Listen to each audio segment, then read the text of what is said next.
अस्सलामुअलैकुम, आप देख रही हैं प्रोग्राम हर जाविये से। मैं हूं आपके साथ शुमाइला। शहनाज़ीन, 21 अक्टूबर नवाज शरीफ की वतन वापसी की तारीख है। उनका शानदार इस्तकबाल करने के लिए मुस्लिम लीग नून की जानिब से भरपूर तैयारियां की जा रही हैं। उनके इस्तकबाल के लिए जो रहनुमा हैं वो इस वक्त खासे पुरजोश हैं। कारकुनान को भी जोश दिलाने के लिए भरपूर कोशिशें उनकी जानिब से की जा रही हैं और इसी दौरान निगरां वज़ीर दाखिला सरफराज बुगटी के एक बयान ने हलचल मचा दी है।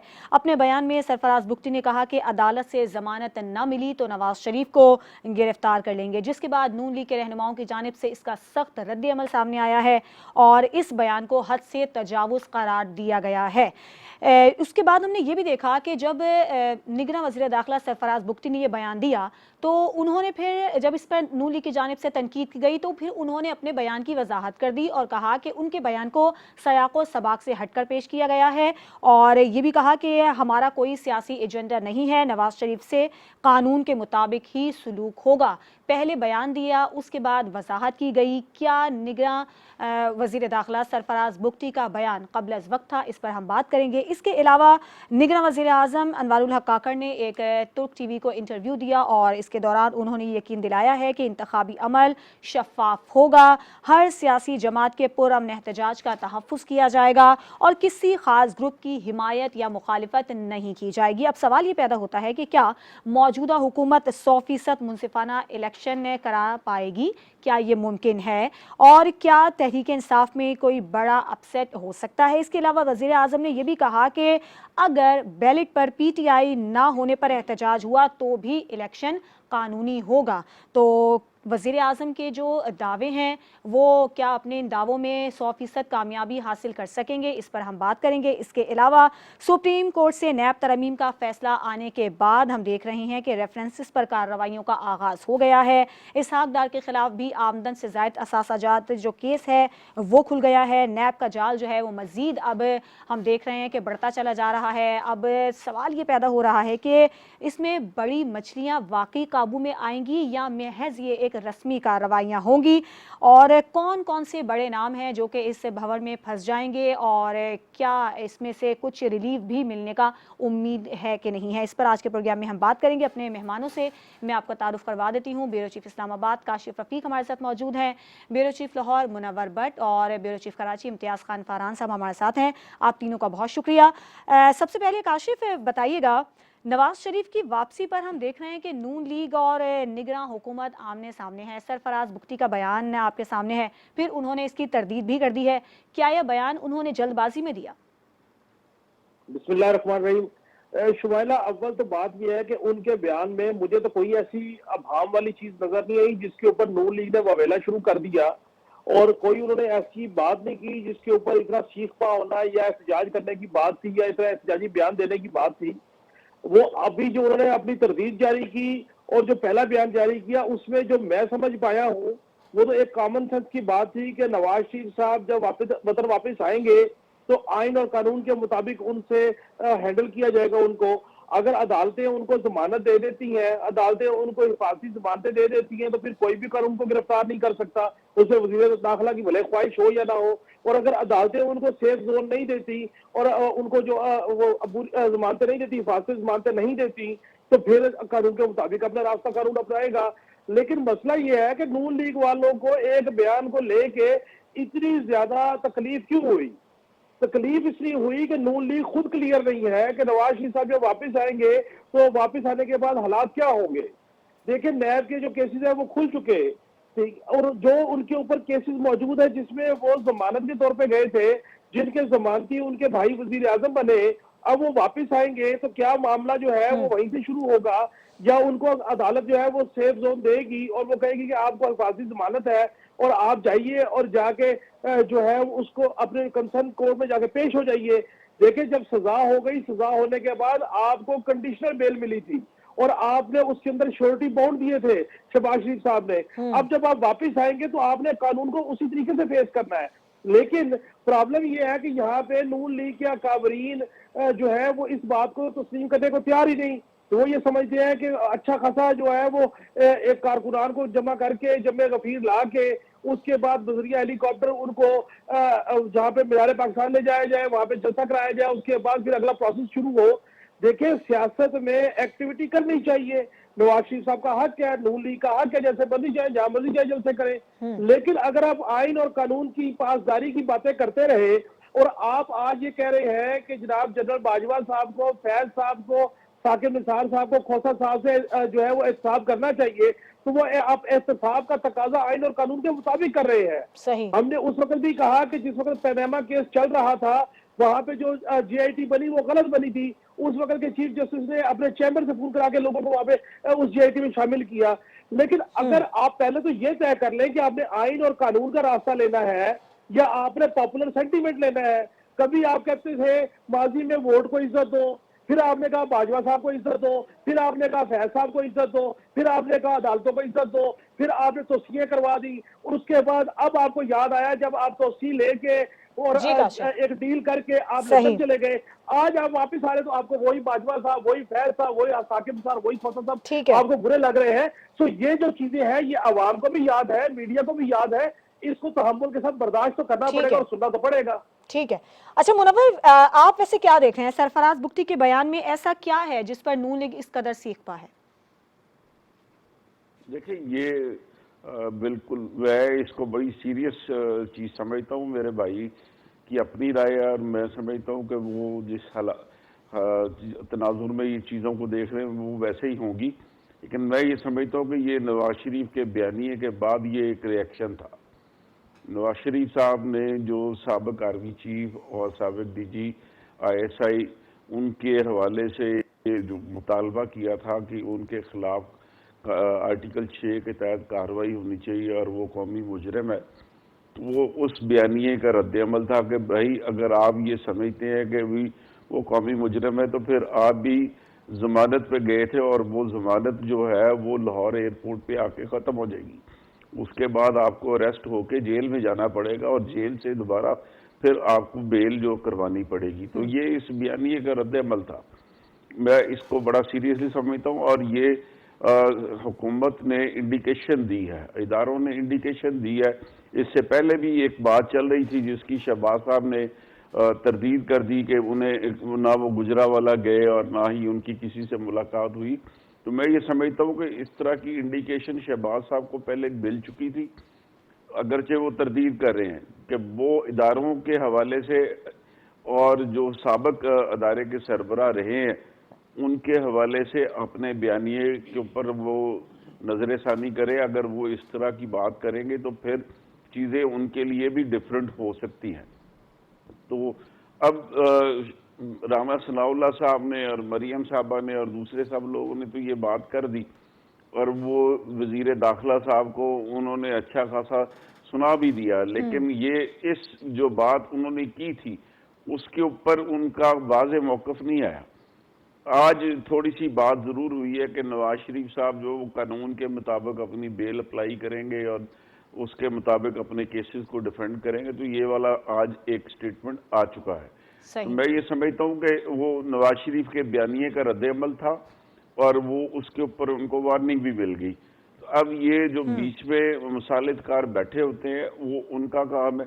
कल भी एक सवाल हुआ था इसहाक डार साहब से, तो वो ओवरलुक करके चले गए थे, उन्होंने इस सवाल का जवाब नहीं दिया था। इसका मतलब यही है कि नून लीग जो है इसके ऊपर वो वहाँ पे इख्तलाफ राय मौजूद है कि उनका आइंदा इलेक्शन के हवाले से साबिक आर्मी चीफ के मुतालिक क्या बयानिया होना चाहिए, क्या नहीं होना चाहिए। तो ये वाला मामला है। अब दूसरी तरफ ये देखें तो सुप्रीम कोर्ट में भी एक केस उसकी समाअत 29 के लिए फिक्स हो गई है। सही। तो ये चीज़ें पैरेलल चल रही है। ठीक है। ये लेकिन ये इतनी आसानी के साथ हमारे मुल्क में ये जिन आर्मी चीफ साहबान ने मावराए कानून और आइन वो जो इकदाम किए थे, आज के दिन तक वो कानून के मुताबिक उनसे डील नहीं हो सका और ना ही शायद आइंदा भी हो सके।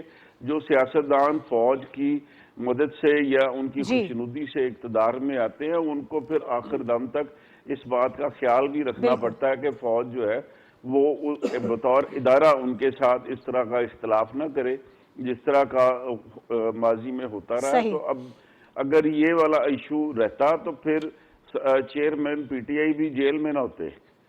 उनका भी मामला सिर्फ फौज के साथ इख्तलाफ की सूरत में आया था, तो हमारे सियासतदान, बहुत से सियासतदान अपने कद से बड़ी बात करते हैं, जब उन्हें इख्तियार चाहिए होता है तो वो मसालत की बात सही। करते हैं, और जब चीज़ें उनके लिए क्लियर होती हैं तो फिर वो उसी फौज के साथ ठीक है, मुहाजराई की ठीक है कैफियत मुनव्वर में साहब। चले इस पर जाते हैं। इम्तियाज साहब, वाकई इदारों की जानिब से वार्निंग दी गई है, आप भी ऐसे ही समझ रहे हैं? बिस्मिल्लाहिर्रहमानिर्रहीम। देखिए, जो मौजूदा सूरत हाल है उसमें ये बिल्कुल कह सकते हैं, और ये भी हमें जहन में रखना चाहिए कि मियाँ नवाज़ शरीफ पाकिस्तान के वो वाहिद सियासतदान हैं, पाकिस्तान के वो वाहिद हुक्मरान हैं जो 3 मरतबा वज़ीर आज़म रहे, और कम अज़ कम 4 आर्मी चीफ साहिबान से उनका आंकड़ा रहा। वो जो एक ख़ास लफ्ज़ होता है ना, आंकड़ा उनका रहा। चाहे आप बात कर लें जहांगीर करामत साहब की, उससे पहले आसिफ नवाज़ साहब की, फिर परवेज़ मुशर्रफ, फिर बाजवा, इससे यानी इस तरह नहीं, लोग बड़ी बड़ी बातें करते हैं ना कि जी फ़लाँ ने यूँ मुँह दे दिया और फ़लाँ ने ऐसे किया। तो ये भी एक रिकॉर्ड के ऊपर बात है, और सुप्रीम कोर्ट के हवाले से भी जो आए मामला वो भी नवाज शरीफ साहब के हवाले से बड़े डिस्कशन में रहे।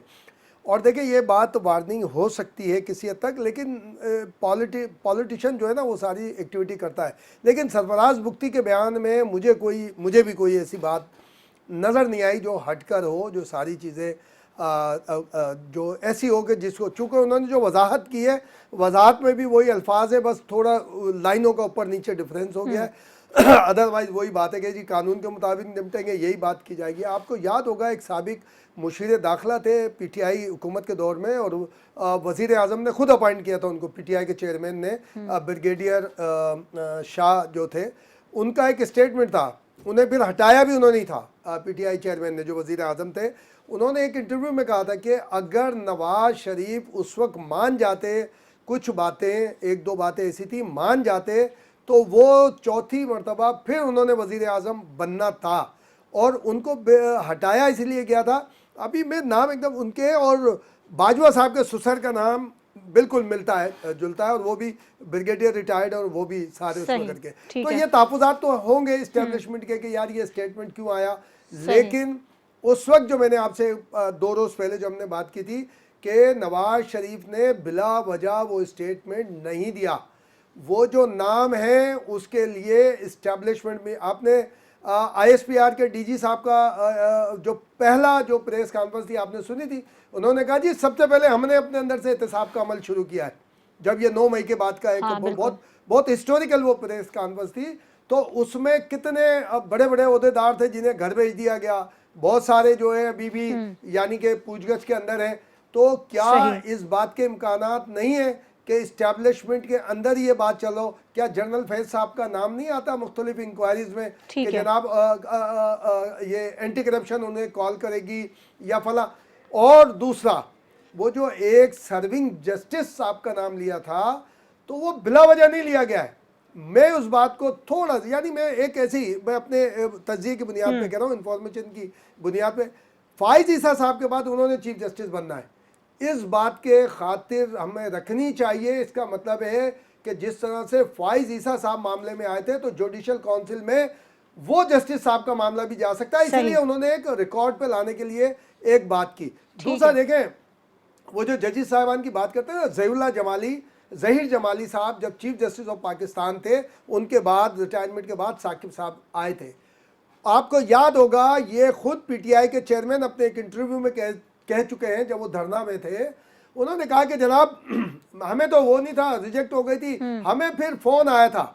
वो जो चीफ जस्टिस आसिफ सईद खोसा साहब का नाम जो नवाज शरीफ साहब ने लिया, वो नाम उससे पहले पीटीआई के चेयरमैन ले चुके हैं कि उन्होंने हमसे कहा कि जी आप वो लेकर आओ, सुप्रीम कोर्ट में दरखास्त लेकर आओ। तो ये सारी बातें जो है उन्हीं, और ये हो सकता है रिसेप्शन को और मजबूत बनाने के लिए। देखें, उस वक्त जब 2018 था, वो नवाज शरीफ वापस आया गिरफ्तार करके, आपने जेल में डाल दिया। उस वक्त में और इस वक्त में बहुत फर्क है। मैं तो जाती तौर पे चाहूंगा कि नवाज शरीफ जेल में जाए, और जेल में गए ना तो आप ये देखिएगा कि कितना फ्रूटफुल होगा ठीक है। मुस्लिम लीग नून के लिए, ठीक है। खासतौर पे इलेक्शन कैंपेन में। सही है, एक ब्रेक का वक्त हुआ है। ब्रेक के बाद जब हम वापस आएंगे तो बात करेंगे निगरान वज़ीर आज़म अनवारुल हक काकड़ की, जिन्होंने एक इंटरव्यू दिया और इसके दौरान उनका ये कहना था कि इंतखाबी अमल में किसी खास ग्रुप की हिमायत या मुखालिफत नहीं की जाएगी। क्या उनका ये दावा दुरुस्त साबित होगा और 100% शफाफ इलेक्शन हो पाएंगे, इस पर बात होगी एक ब्रेक के बाद। Welcome back. निगरान वज़ीर आज़म अनवारुल हक काकड़ ने ये यकीन दिलाया है कि इंतखाबी अमल साफ, शफाफ और आज़ादाना होगा। अब सवाल ये पैदा हो रहा है कि क्या अपने दावे में उन्हें कामयाबी हासिल होगी और कितने फीसद कामयाबी हासिल होगी। मुनव्वर साहब, क्या समझते हैं आप?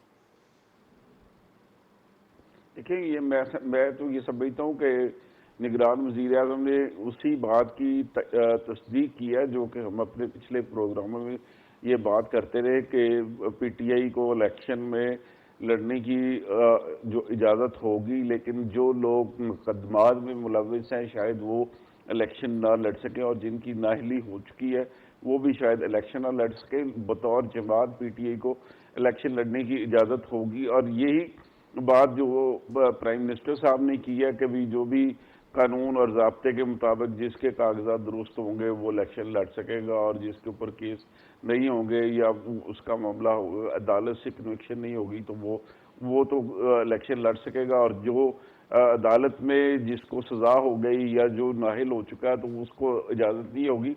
तो ये वाला मामला उन्होंने किया, उसमें उन्होंने खुद से बात नहीं कोई इस तरह की कि भी हम किसी को इजाज़त नहीं देंगे कि भी वो इलेक्शन नहीं लड़ सकेगा। उन्होंने ये मामला कोर्ट्स के ऊपर छोड़ा हुआ है। अगर वो नाहिली का भी मामला होता है तो भी इलेक्शन कमीशन के पास ये अथॉरिटी है कि वो किसी कैंडिडेट को नाहिल कर सकती है, और अगर बतौर जमात किसी को के ऊपर पाबंदी लगती है तो वो भी इलेक्शन कमीशन की अथॉरिटी है, या उसको बाद में सुप्रीम कोर्ट से या हाई कोर्ट से उसको वेट करवाया जा सकता। तो ये वाला मामला उन्होंने बतौर इंतजामी अफसर, बतौर हुकूमत उन्होंने ये बात की है कि वो किसी सियासी जमात या कारकुन उसके इलेक्शन लड़ने के ऊपर ना तो पाबंदी लगाएंगे और ना ही किसी के लिए फैसिलिटेट करेंगे चीज़ें। तो ये वाला तो बड़ा वेलकम करना चाहिए स्टेटमेंट को कि हुकूमत, निगरान हुकूमत गैर जानिबदार रह के इलेक्शन करवाएगी और किसी भी पार्टी या ग्रुप के साथ उनकी सपोर्ट नहीं होगी। तो मैं इसको वेलकम स्टेटमेंट के तौर पे लेता हूँ। ठीक है, इम्तियाज़ साहब, आप इस बयान को कैसे देख रहे हैं? देखिए, मुनव्वर साहब ने बिल्कुल बड़ी तफसील से बात की, यही हम कई प्रोग्रामों में इस पर गुफ्तगू कर चुके हैं। लेकिन एक आता है ना इंप्रेशन के जनाब ये शायद पीटीआई के हवाले से बात हो रही है, लोग हिस्ट्री भूल जाते हैं। भाई जब परवेज़ मुशर्रफ के दौर में हुआ था, बीबी को भी इजाज़त नहीं मिल रही थी। तो ये जो पाकिस्तान पीपल्स पार्टी पार्लियामेंटेरियन बनी है, खामा नहीं बनी। सियासतदान बन के सोचना चाहिए, हमें हिस्ट्री के तालिब इल्म बन के सोचना चाहिए। हम बड़ी एक तरफा बातें करने लगते हैं। बीबी नहीं थी तो क्या इसका मतलब इलेक्शन नहीं होने थे? हुए। क्या 2017-18 में नवाज शरीफ को मुकम्मल इजाज़त थी? क्या वो बाहर थे, जेल में पड़े हुए थे वो? तो इलेक्शन हुआ, लड़ी मुस्लिम लीग नून। तो बात वही है जो भट्ट साहब कह रहे हैं कि जो मुकदमात हैं उसको आपको फॉलो करना है। जबकि ज़ाती तौर पे हम ये बात कह सकते हैं कि भाई ये सियासतदानों और बड़े उनके ऊपर इस तरह की पाबंदी नहीं होनी चाहिए। अगर है भी तो उन्हें इजाज़त होनी चाहिए, इलेक्शन लड़ें, वो जेल से लड़ें इलेक्शन। अब आप उसको सारी चीज़ें आप उनको जब आवाम से दूर करते हैं, बेचैनी फैलती है आवाम के अंदर, और मोस्ट पॉपुलर लीडर ही हमारे जेल में जाते हैं। अदरवाइज नहीं, चाहे देखें पीटीआई के चेयरमैन ले लें, नवाज शरीफ ले लें, आसिफ जरदारी ले लें, शहीद रानी मोहतरमा बेनज़ीर भुट्टो साहिबा ले लें, जो पॉपुलर थे उन्हीं को भेजा। वरना तो प्राइम मिनिस्टर तो बहुत आए पाकिस्तान के अंदर, आए चले गए, नहीं हुए अरेस्ट। जो अवामी लीडर होते हैं उनके ऊपर हाथ डाला जाता है, बदकिस्मती है। लेकिन जो इससे पहले एक बात होती है ना, ये जो नवाज शरीफ साहब की कि वो उनको डील के ज़रिए बाहर गए थे, कोई डील नहीं थी उस वक्त। हुकूमत की कहाँ पे टांग रही थी। और ये सारी जो चल रहे हैं ना, ये जो जुमले के जी बार बार आते हैं, ये उस वक्त वो हो रहा था। ताहिर शमसी शुमाइला पाकिस्तान का शायद वाहिद ब्लड डिजीज़ का एक्सपर्ट थे। इंतकाल हो गया डॉक्टर ताहिर शमसी साहब की, उनकी अपनी रिपोर्ट थी। उस वक्त मरियम नवाज को बहुत मुश्किल से रोका गया था, और बहुत सारे तरलों के साथ साथ धमकियां भी थीं। उस वक्त एक कैंपेन चलने वाली थी कि नवाज शरीफ को कैद के दौरान जहर दिया गया है। ये जो पीटीआई के चेयरमैन और ये जो साबिक वजीर आजम बार बार बातें करते हैं ना कि ऐसा जहर होता है, चप्पल पहनो तो पाँव से तलवों से हो जाता है, ये हो जाता है, हो जाता है। उस वक्त हाथ भी जोड़े गए, धमकियां भी दी गई मरीम नवाज को, जो बाद में बहुत सारे रिलीफ मिले। ये सारी चीजें आई थी। उसके बाद ये जो बोलते हैं ना कि कोई लोग डील करके गए, भाई डील नहीं, उस वक्त हाथ जोड़ के भेजा गया। जो उस कमेटी की सरबराह थी कौन थी? यास्मीन राशिद साहिबा थी, जो खुद उस वक्त हुकूमत में शामिल थी। और वो सारे फैसले जो कैबिनेट मीटिंग हुई है साबिक वजीर आजम पीटीआई चेयरमैन की सरबराही में हुई है, जिसमें यास्मीन राशिद का स्टेटमेंट मौजूद है कि उन्होंने कहा ये कहीं कुछ हो ना जाए, इसको जल्दी से यहाँ से भेजो। उस वक्त आप हालत देख रहे थे नवाज शरीफ की। उस वक्त ये कैंपेन पूरी लॉन्च होने वाली थी और पूरी मैच्योर हो चुकी थी कि जनाब इसको नवाज शरीफ साहब को दौराने कैद जहर दिया गया है। वो तो उस वक्त मुस्लिम लीग नून डिफेंसिव हो गई। अगर ये कैंपेन चला देती उस वक्त, हाँ। आप समझे कि ये जो नो कॉन्फिडेंस बाद में आया, तो नो कॉन्फिडेंस नहीं आता, पता नहीं क्या कुछ हो जाता। तो डील अगर थी, उसमें शहबाज शरीफ थे जी, बॉन्ड देखे, करोड़ों अरबों रुपए के रेफरेंसेस होते हैं जिनके खिलाफ, उनको कितने मचलके पे रहा किया जाता है, 5 लाख, 10 लाख, 1 लाख, 2 करोड़, भाई इस तरह से होते हैं ना। अगर आप देखें बड़े से बड़ा मुकदमा 10,000, जो अभी पीटीआई के चेयरमैन की जो सजा हुई है उन्हें, उसमें मुकदमे में जो जमानत हुई है, क्या करोड़ों रुपए में हुई है, लाखों रुपए में हुई है कि भाई ये इस तरह से मचल का जमा करा दे। तो ये जो है ना, ये बहुत सारी बातें ऐसी हैं जो जाने के हिस्ट्री के तौर पे सामने आएंगी, मगर वो बहुत खतरनाक मरहला था। ऐसा नहीं था कि वो जी प्लेटलेट्स, वो बाद में जब निकलता है बंदा तो वो बहुत सारा फर्क पड़ता है। वरना तो चेयर में जो वही जो बार बार काशिफ एक बात करता है, बात वही है मकाफात अमल वाली, बिल्कुल सही है।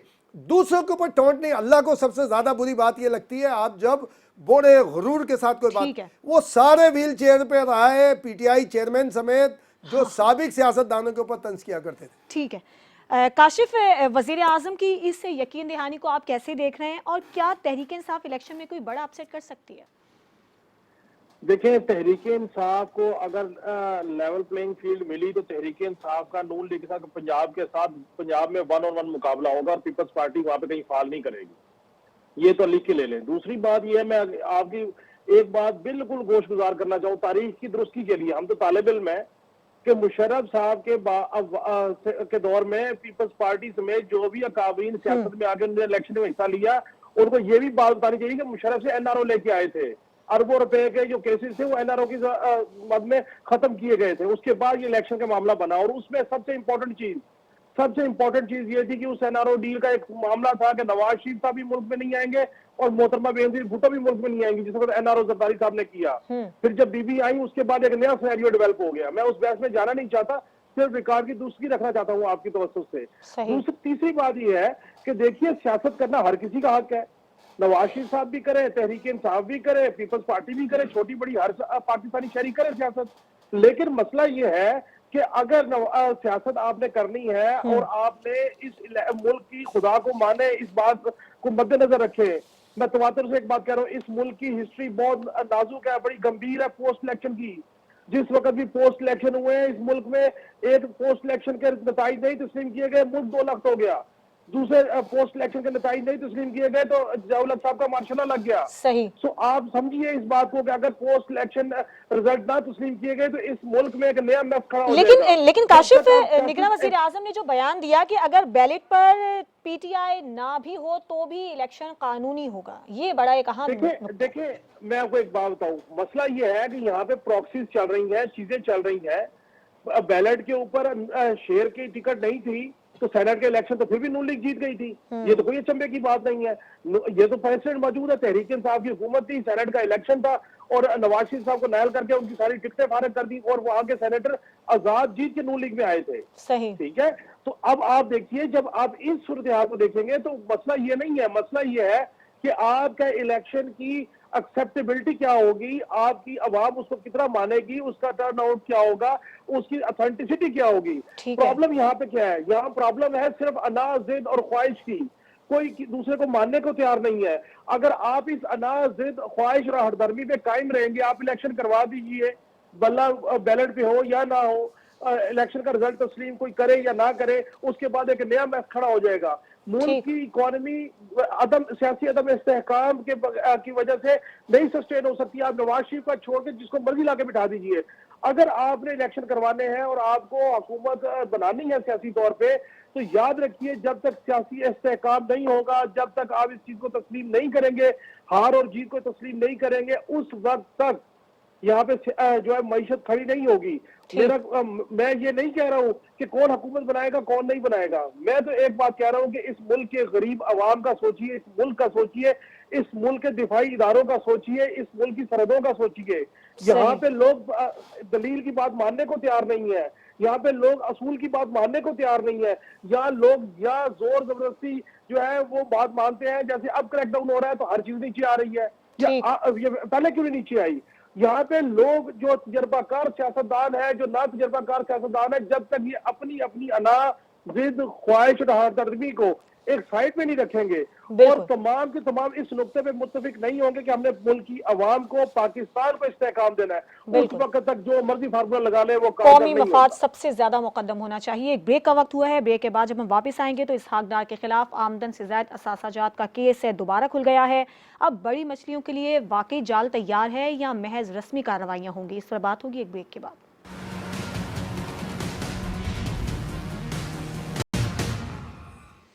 Welcome back. नैब कवानीन में तरमीम से किस किस ने फ़ायदा उठाया और जो अब कार्रवाइयाँ शुरू कर दी गई हैं, दोबारा से केसेस खुल गए हैं, आपको क्या लग रहा है इम्तियाज़ साहब, वाकई मुश्किलात पैदा होने वाली हैं बड़ों के लिए? कोई मुश्किलात नहीं है, सारे कोई मुकदमात नए नहीं हैं, सब पुराने मुकदमात हैं, वो पहले फेस करते रहे हैं, अभी भी फेस करेंगे। और दूसरा जो एनआरओ की काशिफ बात कर रहे थे ना, वो वापस हो गया था एनआरओ, अरबों रुपए के जी माफ़ करवाए थे, और वो तारीखी डील थी, अगर इसको डील का नाम भी दिया जाए, कि बेनज़ीर भुट्टो शहीद ने आमिर की वर्दी उतरवा दी थी उस डील के ज़रिए। अगर वो परवेज़ मुशर्रफ साहब की यूनिफॉर्म नहीं उतरवाती इस डील के ज़रिए तो मामला फिर कुछ और ही होते। ये होता है सियासतदान, उसने सारे काम किए और उस डील में। और जो मैं बात कर रहा था कि पीपल्स पार्टी की लीडरशिप नहीं थी, वो 2002 वाले जो इलेक्शन, ये 2007 में हुआ है एनआरओ जो हुआ है, और वो एनआरओ भी ख़त्म कर दिया गया था सारे। जैसे आज ये सुप्रीम कोर्ट का फैसला आया, उस वक्त भी सुप्रीम कोर्ट का फैसला आया था, इफ्तिखार चौधरी साहब ने किया था, और इफ्तिखार चौधरी साहब ने भी आखिरी दिनों में किया था कि जनाब एनआरओ कैंसिल और ये सारी चीज़ें, और वो भी मुकदमात वापस हुए थे। कोई वो नहीं हुआ था कि जी उससे कोई बड़ा बेनिफिट, और शहादत हो गई थी उस वक्त बीबी के खिलाफ, तो ऐसा कोई इतना बड़ा वो नहीं था। और दूसरी बात यह है कि देखें, वैलिडिटी इंतखाबात की किसी के होने ना होने से नहीं होती। 2018 में क्या कोई सियासी जमात थी जो नहीं थी? सारी के सारे थे और बड़े दमादम थे, और नवाज शरीफ साहब सिर्फ जेल में थे। और क्या आरटीआई सिस्टम बैठ गया? क्या माना है 2018 के इंतखाबात को किसी ने? उससे पहले मुझे 96 के इलेक्शन याद है, बीबी ने कहा था, जब बीबी यानी वोट पीपल्स पार्टी के सबसे ज़्यादा थे और सीटें सिर्फ मेरे ख्याल 18-19 थी, और नून के पास बड़ा भारी मैंडेट था और मजमूई वोट उनके कम थे। उसके बाद बीबी ने कहा था हम नहीं मानते इसको, लेकिन जमहूरियत के वसीतर मफाद में हम हाउस के अंदर बैठेंगे। तो वैलिडिटी का ताल्लुक ये नहीं होता कि जी कौन अंदर उसमें होगा, ये सारा होता है कि अल्लाह करे कोई ट्रांसपेरेंट इलेक्शन हो और उसके अंदर सारी चीज़ें, उसके लिए किसी केयरटेकर गवर्नमेंट की जरूरत नहीं है। हिंदुस्तान में कोई केयरटेकर नहीं होता, वही हुकूमत होती है, और 2-2 महीने 3-3 महीने के बाद रिजल्ट अनाउंस हो रहे होते हैं मुख्तलिफ इतनी रियासतों से आए हुए। और एक और शुमाइला रिकॉर्ड के लिए अब समझ आ रही है, अब इस पर काम भी हो रहे हैं कि इकनॉमी जो इस वक्त एकदम तेज़ी के साथ ख़ास तौर पर ये गुज़िश्ता 1-1.25 साल में आई है, उसका ताल्लुक, और ये डॉलर जो इंडस्ट्री कह लें या डॉलर व्यापार कह लें, इसका ताल्लुक अब समझ आ रहा है सबको कि इसका ताल्लुक अब जाके सीधा सीधा जुड़ रहा है इसराइल के साथ, कि जो ममालिक हैं जो मुमकिन तौर पे उसको अपोज कर सकते हैं। आपको याद होगा साल 6 महीने पहले ईरान पे अगेन उसकी कई एक जो एक्टिविटी थी उसके ऊपर फिर पाबंदी लगाई गई थी साल 6 महीने पहले। पाकिस्तान को उसके अंदर जकड़ के, ताकि क्योंकि जाहिर है कि सऊदी अरब का आ रहा है कि जनाब उन्होंने तस्लीम कर लिया है और इसके ऊपर बड़े फोकल अंदाज में बात हुई है, तो इकोनॉमी ये है। और जहाँ इसहाक डार साहब की बात है, इसहाक डार अकेले थोड़ी है, इसहाक डार से बड़े बड़े आसिफ जरदारी साहब हैं और बहुत सारों के केसेस हैं, वो खुल गए, वो फेस करेंगे, उसमें कोई मामला नहीं है। ठीक है, अच्छा काशिफ, आपको भी ऐसा ही लग रहा है कि महज रस्मी कार्रवाइयां रहेंगी, कोई खास बड़ी मुश्किल पेश नहीं आएगी? और दूसरा ये कि बड़े मुल्जिमान की नामजदगी से क्या इलेक्शन के नताइज पर कोई फर्क पड़ेगा? देखिए शुमाइला, एक चीज तो ध्यान में रखें कि 2013 के इंतखाबात पर पीपल्स पार्टी ने एतराजात उठाए थे, हुकूमत नून लीग की थी। 2018 के इंतखाबात के नताइज पर पीपल्स पार्टी और नून लीग ने एतराजात उठाए, हुकूमत पीटीआई की थी। 2024 में के नताइज में जब आएंगे तो आप हो सकता है पीपल्स पार्टी जो है जो तो अभी से ववेला करी कि लेवल प्लेइंग फील्ड नहीं है, पीपल्स पार्टी ने ववेला शुरू किया है। तो 2024 के इंतखाबात के बाद आप कैसे समझ सकते हैं कि पीपल्स पार्टी और पीटीआई नताइज पे एतराजात नहीं उठाएंगे? सो तमाम जमातों को किसी एक बात पे मुत्तफिक होना पड़ेगा कि इलेक्शन के जो भी नताइज हो सारे उसे तस्लीम करेंगे। और ये एग्रीमेंट का हिस्सा था जो एग्रीमेंट नहीं हो सका था सियासी जमातों में पार्लियामान में जब मुज़ाकरात हो रहे थे। ठीक। अब आ जाए एहतसाब की तरफ। देखिए इस मुल्क का सबसे बड़ा अलमिया ये है कि नैब ने तो वो मौज कराई है, अशराफिया की वो मौज कराई है कि कोई इसके ऊपर आप नोट करें चीजों को कि आप 50 करोड़ की करप्शन करें, आप नैब के साथ प्ली बारगेन करें, 25 करोड़ दें और जान छुड़वा लें। अच्छा, अब आप जनाब 2 अरब की करप्शन करें, आप प्ली बारगेन करें, जान छुड़वा लें और फिर आके मुसल्लत हो जाए मुल्क के ऊपर, इदारों के ऊपर या किसी न किसी पॉलिटिकल पोजीशन पे या पॉलिटिकल शख्सियात के साथ और फिर माल बनाना शुरू कर दें। फिर तो आप ताकतवर हो जाती है। आप कहते हैं ज्यादा नैब क्या करेगा? 100 दिन अंदर रखेगा, उसके बाद पैसे लेगा, कहानी खत्म या बेले हो जाएंगी। आप मुझे बताएं, यहाँ पे 14-14 स्केल के लोगों के घर जो है वो एहसास 14-14 अरब के निकले हैं, निकले के। और उन्होंने क्या किया? उन्होंने कहा प्ली बारगेन कर ले, जमानतें कर ले, 2 साल 3 साल अंदर आके बाहर आए। उसके बाद बकायदा यहाँ पे ऐसे ऐसे वाकयात मौजूद हैं कि एक मौसूफ खुरम रसूल साहब, पीपल्स पार्टी से उनका ताल्लुक, वो जेल चले गए। 8 साल बाद जब वो रिलीज हुए तो उनको बकायदा हार डाल के बाहर लेके आए गए, जबकि उनके ऊपर करप्शन साबित थी, उन्होंने सजा काटी थी 8 साल। वो खुशी से अंदर नहीं थे। तो अब वो जब आएंगे दोबारा तो फिर सियासी सिस्टम का हिस्सा बन जाएंगे। यहाँ पर नैब ने सिर्फ एक काम किया कि उसने जिसके बारे में कहा गया उसकी आर्म ट्विस्ट की, उनको प्रेशराइज किया, वफादारियां तब्दील करवा दी या खामोश करवा दिया गया। असल इशू ये है कि इस मुल्क में नैब ने कितने लोगों को सजाएं दिलवाई, जिनको सजाएं हुई, जो प्ली बारगेन करके आए, क्या वो दोबारा सिस्टम का हिस्सा बने कि नहीं बने? रिकवरी कितनी हुई? यहाँ पे बड़े बंदों की तो मौज लगी हुई है। वो कोई भी हो, वो कहते हैं जेल हमारा घर है जी, हम जाते हैं करप्शन में, 4 महीने बाद 6 महीने बाद आते हैं, उसके बाद उनका हाथ पड़ता है, वो या बरी हो जाते हैं या बेल कंफर्म पे करा लेते हैं, उसके बाद वो सेनेट में आते हैं, असेंबलियों में बैठते हैं, अपनी मर्जी की कानून साजी करते हैं और उन कानून साजी की बुनियाद के ऊपर जनाब न्याय के मुकदमा खत्म हो जाते हैं और फिर बाद में कहते हैं हमें कोई तकलीफ नहीं, हमें कोई मसला नहीं। देखें, यहाँ पे आप कानून साजी कर लीजिए, आप इख्तियारात इस्तेमाल कर लीजिए, आप सियासी जो है वो अपना बयानिया 1 या 2 नंबर बना लीजिए, लेकिन याद रखिए एक ना एक दिन जजमेंट डे होना है जहाँ पे सबको जवाब देना पड़ना है। आप ये देखें कि क्या इन लोगों ने इस मुल्क के साथ ज्यादती नहीं की कि ये वो शराफिया है, ये वो सियासतदान है जो आइन के पासदार कहलाते हैं, अपने आप को कानून के पासदार कहलाते हैं, जो आइन और कानून की शिकल को तब्दील करते हैं और कहते हैं हम आइन को बनाने वाले हैं और आइन और कानून के पासदार हैं। और इनके बच्चे कारोबार करेंगे बाहर, रहेंगे बाहर, प्लेटलेस कम होंगे जाएंगे बाहर, इलाज करवाएंगे बाहर, हुकूमत करेंगे पाकिस्तान में, रहेंगे पाकिस्तान में, गरीब का खून में छोड़ेंगे जाएंगे फिर बाहर। तो इन लोगों से को दिफा करने से पहले हमें यह भी सोचना चाहिए कि हम क्या कर रहे हैं। क्या ये इन लोगों का हक नहीं है कि पाकिस्तान इनका मुल्क है, क्राइसिस में है, बेचिए अपने अपने हिसाब से, पाकिस्तान में आके कारोबार करें। हम इंडिया की मिसाल देते हैं, बांग्लादेश की मिसाल देते हैं, क्या उनके जो अकाबरीन है वो अपने मुल्क में कारोबार नहीं करते?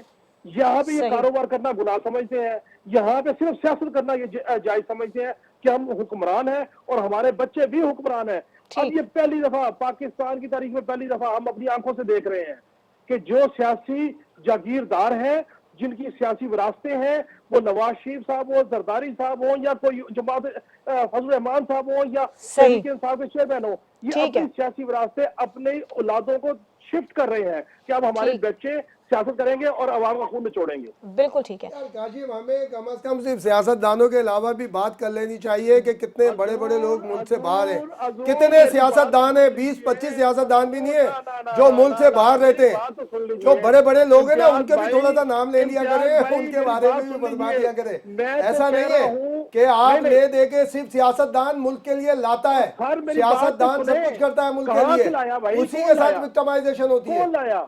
कोई एक नाम बताए कौन लेके आया? फिर एमएल के पैसा वापस ये करें। वो ही थी जो पावरफुल पर्सनालिटी ठीक है। है ना, आप उनका भी बोला करें। कानून साजी करें ब्यूरोक्रेट्स को, कानून साजी करने देते हैं, ब्यूरोक्रेसी, ड्यूल नेशनलिटी हुई, सियासतदान पे पाबंदी हुई, ब्यूरोक्रेसी ने लगवाने दी ड्यूल अपने ऊपर। नेशनलिटी की कानून साजी ब्यूरोक्रेट्स के भाई खिलाफ ऐसा नहीं करें, है, असेंबली में 10-15 करें, क्यों नहीं सियासतदान करती? है, उनकी इन वजह से ब्यूरोक्रेट्स के पूरे साथ मिलकर ये सियासतदानों झाड़ियां को लगाते हैं। सबको आप ये कभी भी नहीं करेंगे लेके सियासतदान, बैठते ये आप। ब्यूरोक्रेट्स के साथ मिलकर झाड़ियां लगाते हैं। नहीं, कोई नहीं। ठीक है, ठीक है मुनव्वर, आप हमें ज़रा बताइएगा कि जो कार्रवाइयाँ हो रही हैं, क्या वो रस्मी हैं या वाकई किसी के लिए मुश्किलात बढ़ने वाली हैं, और कौन फंसेगा और किसको क्लीन चिट मिल जाएगी, आपको क्या आसार नजर आ रहे हैं? मुझे तो ये लग रहा है कि शाह महमूद कुरैशी साहब, चेयरमैन पीटीआई साहब, उनके जो उनकी अहलिया के साबिक शौहर, साबिका शौहर जी, उनकी फैमिली, फिर उनकी जो दोस्त थी जिसके हवाले, जो लैंड के हवाले से जिनका बड़ा नाम आया, पिंकी फरागोगी, उनके खावन, और उसके बाद फरजंदे रावलपिंडी जो कहते थे कि जेल मेरा घर है और हथकड़ी मेरा जेवर है, तो वो जेवर और ये घर जाने के लिए बड़ी भागदौड़ कर रहे थे बचने के लिए, लेकिन मेरा ख्याल है वो ससुराल पहुंच गए अपने। सही। और वो ये सारे लोग मुश्किलात में आएंगे। और परवेज इलाही का जिन नाम लोगों भूल ने गए फैसले किए वो तो पहले ही अंदर है ना। परवेज इलाही साहब तो पहले से ही गिरफ्तार है, और वो बड़ी हिम्मत के साथ वो इस सारे मामले को देख रहे, शायद उसमें जिद का भी अंसर आ गया, लेकिन ये है कि यही लोग फंसेंगे ज्यादा। इसहाक डार साहब को भी मैं जो पहले सेगमेंट में बात की थी कि वो वार्निंग है, वो बयानिए के ऊपर वार्निंग है, अदरवाइज इसहाक डार साहब का तो केस खत्म हो गया था।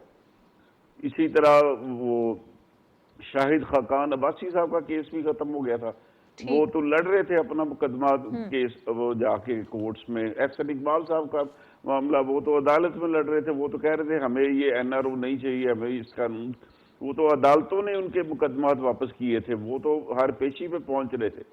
तो ये मुझे लग रहा कि सिर्फ वो लोग, वो सियासतदान जो इस मुल्क की असल ताकतें हैं, उनकी पॉलिसी के से हटेंगे या उनके ऊपर तनकीद करने जाएंगे तो वो फिर दोबारा फंसेंगे। ठीक। जो लोग अपना मुफाहमत की सियासत की बात करेंगे और सबकी एक्सेप्टेबिलिटी की बात करेंगे और अदारों के एहतसाब की बात नहीं करेंगे, उनके लिए जगह खुली है, चाहे वो बहावलपुर से हो, चाहे वो लाहौर से हो, चाहे वो पेशावर से हो, चाहे वो चारसदा से हो, उनके लिए ये जगह स्पेस ओपन रहेगी। तो ये मैं समझता हूँ कि ये नैब अपने क़याम के असल मकासद उसी की तकमील के लिए काम करेगा जो कि पॉलिटिकल विक्टिमाइजेशन है।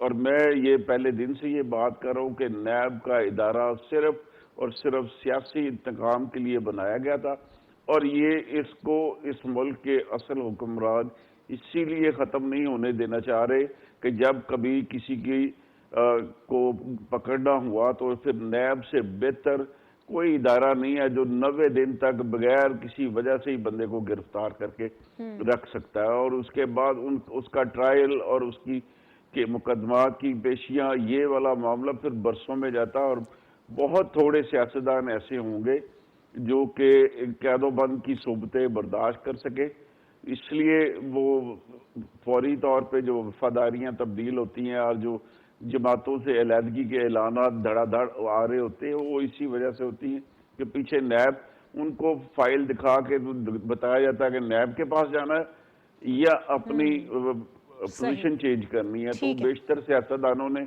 अपनी पोजीशन चेंज की और उसके पीछे ताकत वो नैब की रही है।